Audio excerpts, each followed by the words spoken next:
panalangin. Nakikita ng Diyos na yung hinihiling natin minsan ay magpapahirap sa atin at mahihirapan na tayo. Kaya hindi tayo pagkakaluban nito. Let us commit ourselves to deepening our prayer lives. Let prayer be the foundation upon which we build a strong and enduring relationship with our loving God. Yung pananalangin po nawa ay magbigay sa atin ng tinatawag po natin na magandang ugnayan at relasyon sa ating Panginoon. When we pray, hayaan na natin. Palagi po na naririnig kay Pastor Lorna, pag nanalangin ka, hayaan mo na, ipagkalog mo na yan sa Diyos. Huwag mo na alalahanin yan. Ibigay mo na yan sa Panginoon at ipayapa mo ang sarili mo. Ang Diyos ang nakakakita sa atin. Ang Diyos ang nakakaalam sa atin. Growing in relationship with God, una, through prayer. Let us cultivate a deeper relationship with God through our prayer, and let us build our prayer, and our prayer be the foundation by which we build our strong and enduring relationship with our loving God. Masarap humiling sa ating Panginoon. Masarap umiyak sa ating Panginoon. Marami na po tayong iniyak sa Panginoon. Marami na po tayong hiniling sa ating Panginoon. At napakarami na pong answered prayer na pinagkaloob sa atin ng ating Panginoon. Magpatuloy tayo. If you will not, kung hindi po tayo nakakadalo sa ating sa ating online prayer meeting, then you cultivate a prayer na kung saan ay makapaglaan ka ng panahon para ikaw ay magpatuloy sa paglago sa diwa ng pananalangin.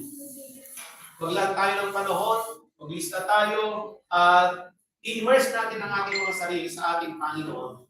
Minsan, madalas po pala, hindi minsan, sa sobrang kabisihan natin ay napakapunti na lang yung ating panalangin.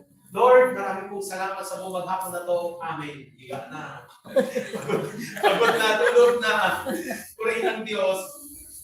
Of course, nag-acknowledge pa rin. But of course, ang sabi po dito sa ating pinag-aralan, maglaan po tayo ng panahon para sa ating pananalangin.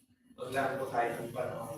At tunay po na kapag yung ating buhay ay puno ng pananalangin, anuman problema, anumang pagsubok na dumating sa ating buhay, ay nariyan na hindi tayo natitinan sapagkat alam natin na ang Diyos ay nakikinig sa atin. Kung hindi sinagot ng Diyos ang ating panalangin, amen. Alam natin na yun ang kanyang kasagutan. Kung sinagot ng Diyos ang ating panalangin, praise the Lord. Alam ng Panginoon na makakabuti yan sa atin. Kung sa matagal na panahon ay wala pa rin kasagutan, magpatuloy pa rin tayo. Kagaya ng ginawa nung balo, hindi natinag, at nagpapatuloy sa buhay para ng Panginoon. Manalangin po tayo. Dakila at makapangyarihang Diyos, marami pong salamat sa araw na ito. Natuloy nga po na isa sa paraan upang amin pong mapalago ang aming buhay, ang aming relasyon sa inyo, Panginoon, ay sa pamamagitan ng aming buhay panalanginan. Tunay nga po, Panginoon, na maging ako po Diyos ay maraming kakulangan. At tunay nga po, Panginoon, na may mga pagkakataon na hindi ko po nagagawang manalangin. Ngunit salamat po Diyos sa iyong patuloy na paalala, na sa aming patuloy na pagpupuri sa inyo, sa aming patuloy na paglabo sa relasyon patungkol sa inyo. Ay naroon o Diyos, patuloy po kami tinuturuan na maglalagay ng panahon. Patuloy po kami na magtiyaga at patuloy po kami, Panginoon, sa buong katapatan at buong kasigasigan na hindi natitinag at hindi nawawala nawa sa amin ang buhay panalangin. Samahan niyo po kami, kasama ng buong kapatiran na sa aming mga buhay. Ay patuloy po namin maparangalan ang iyong panalang pangalan. At po Diyos, ay patuloy po na lumago. May cultivate po namin, mapalagot po namin ang buhay pananalangin at may apply po namin ito sa araw-araw.